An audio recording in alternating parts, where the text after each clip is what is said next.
Rajang Semeng, apa kabar saudara? Berita Bali kini hadir menjumpai Anda bersama saya Bavani Nafaratri. Serangkaian berita aktual seputar Bali telah kami siapkan untuk Anda. Berikut 3 berita utama untuk hari ini.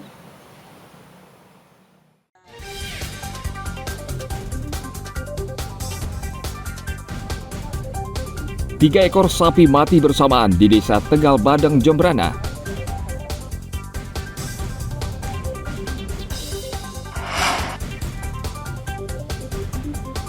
Polisi merazia balap motor liar dengan knalpot brong di Tabanan.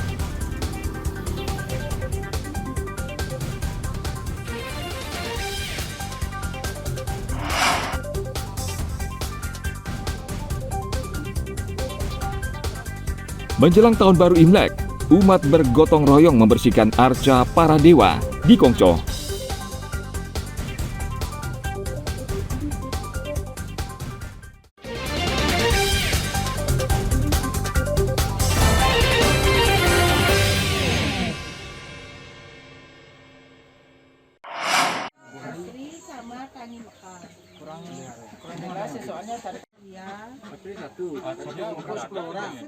Peternak di Desa Tegal Badeng Timur, Kecamatan Negara, tengah cemas karena 3 ekor sapi di desa mereka Selasa lalu mati secara bersamaan. Kejadian ini tidak seperti biasanya, sehingga kelompok ternak di desa merasa was-was penyakit misterius akan menimpa ternak sapi yang lain.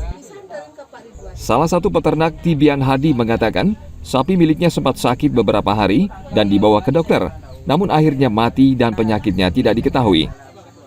Awal mula dia emang sakit. Pokok sakit. Pertama dia gejala nggak mau makan. Terus kenapa kok gini? Terus saya cek. Oh, mungkin kedinginan kan, tahu kan namanya ada hujan kan. Itu dah saya cari itu rumput, mau dia makan, cuma sedikit. Terus udah tak kasih jamu, sudah disuntik, sudah mau, udah normal. Pokok puncak tadi pagi dia nggak mau makan, sampai dia mati. Petugas sudah kesini, terus tadi saya dapat dari petugas dari desa itu ya, dari kaur desa. Udah ya. Mau bawa kemana sapinya? Mau gini kubur gitu. Oh iya, silakan dikubur. Maka saya langsung. Menurut petani, ciri-ciri sapi yang terjangkit penyakit misterius antara lain hidung beringus dan tidak mau makan.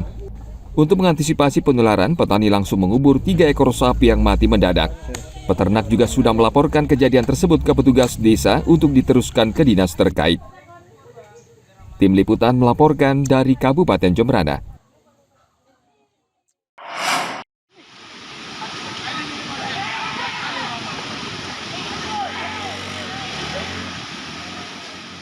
Musim hujan dan angin kencang saat ini kerap melanda Kabupaten Karangasem.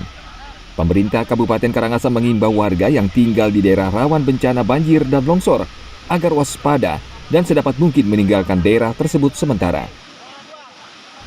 Jalur utama Desa Seraya merupakan salah satu daerah yang rawan bencana banjir atau belabar, karena daerah ini dilintasi aliran sungai Tukat Yeh Banges. Di Seraya itu banyak ada sungai, ketika musim hujan banyak banjir. Nah, yang paling parah di Tukat Banges di Seraya. Yang di Tukat Banges itu tahun ini ditangani dengan biaya 3 miliar. Tinggal menunggu tender, setelah tender dikerjakan. Artinya akan segera dibangun ya? Tahun ini sudah dipasang anggarannya. Sudah dipastikan tahun ini dikerjakan yang di Tukat Banges. Oh, terkait dengan anggaran kondisi 3 miliar. Ini kan cuaca tidak menentu, alam kan sulit kita prediksi. Nah, kami mengimbau kepada seluruh masyarakat, satu, menjaga keamanannya masing-masing, jauhi tempat-tempat yang berbahaya, longsor, banjir. Ini yang kami himbau kepada masyarakat agar mendeteksi kira-kira di mana rawan bencana, termasuk pohon-pohon yang sudah tua ini mohon dirapikan, ditebang agar jangan sampai merubuhi rumah.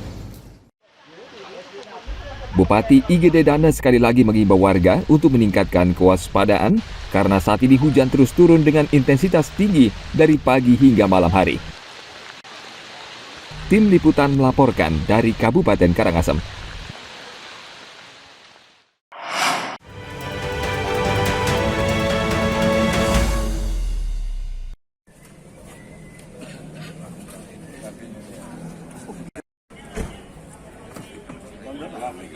Polresta Denpasar saat ini sedang menyiapkan anggotanya untuk mengawasi TPS yang sangat rawan di wilayah Denpasar. Dari hasil pemetaan di Denpasar ada 19 TPS yang sangat rawan, sisanya sekitar 2.200 kurang rawan dan 90 kategori rawan. Untuk seluruh kategori tersebut, Polresta Denpasar akan menerapkan rasio anggota dengan jumlah TPS.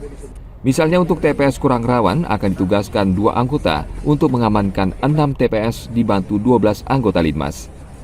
Untuk TPS kategori rawan akan ditugaskan anggota Polri untuk mengamankan 4 TPS bersama 6 anggota Linmas.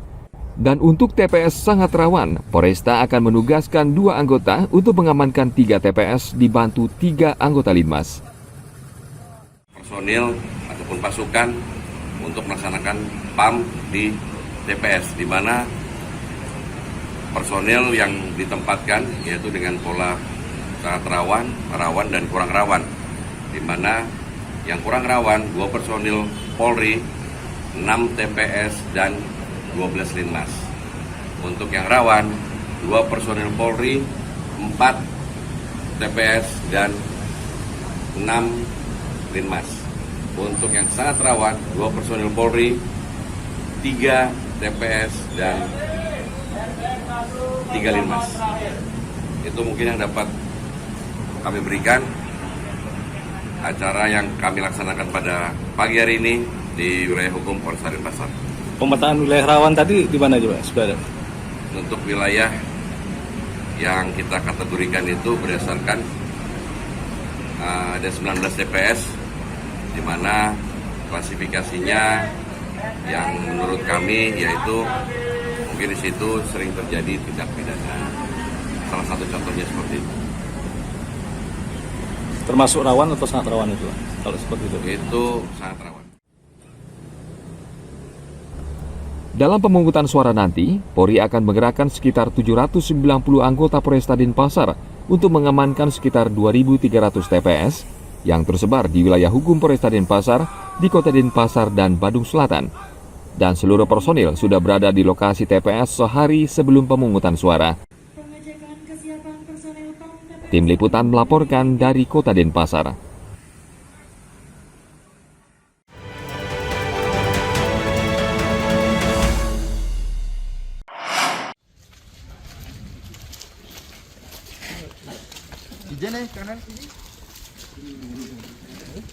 Satres Narkoba Polres Klungkung 2 Februari lalu kembali menangkap seorang residivis narkoba. Tersangka ditangkap di Jalan Jempiring, lingkungan Galiran, Semarapura Kelot, karena mengedarkan sabu. Kali ini untuk mengelabui petugas, ia menyembunyikan sabu di dalam 8 batang daun pepaya. Setelah sepakat dengan pembeli, batang daun pepaya berisi sabu kemudian diletakkan di suatu tempat agar tidak mencurigakan. Saat ditangkap, polisi menemukan 10 paket sabu, alat hisap, serta timbangan. Tersangka sebelumnya pernah ditangkap dalam kasus yang sama. Rekan-rekan wartawan. Kemudian dan di sini yang bersangkutan menggunakan beberapa, yaitu 8 buah potongan batang daun pepaya, di mana ukurannya 4 cm, itu digunakan oleh yang bersangkutan untuk menaruh narkoba, di mana status yang bersangkutan sebagai tersangka kami tetapkan sebagai pengedar. Ya, karena waktu ini saya pas makan, lihatlah pohon pepaya, adalah pikiran di situ jadinya. Oh gitu. Tadi sudah pernah menggunakan sebelumnya? Pernah menggunakan batang Batang pepaya kelapa. belum. Sebelumnya pakai apa? Pertama biasanya pakai plaster Pakai blaster. Terus saat ngedarin itu gimana, di mana ditaruh? di rerumputan biasanya. Taruh. Ya biar samar sama rerumputan. Labui ya. Jadi statusnya dalam hal ini Satres Narkoba Polres Klungkung juga meringkus 7 tersangka lainnya yang terlibat penyalahgunaan narkoba selama bulan Januari tahun ini. Mereka saat ini dalam proses pemeriksaan dan dalam waktu dekat akan dilimpahkan ke kejaksaan untuk menjalani proses persidangan. Tim Liputan melaporkan dari Kabupaten Klungkung.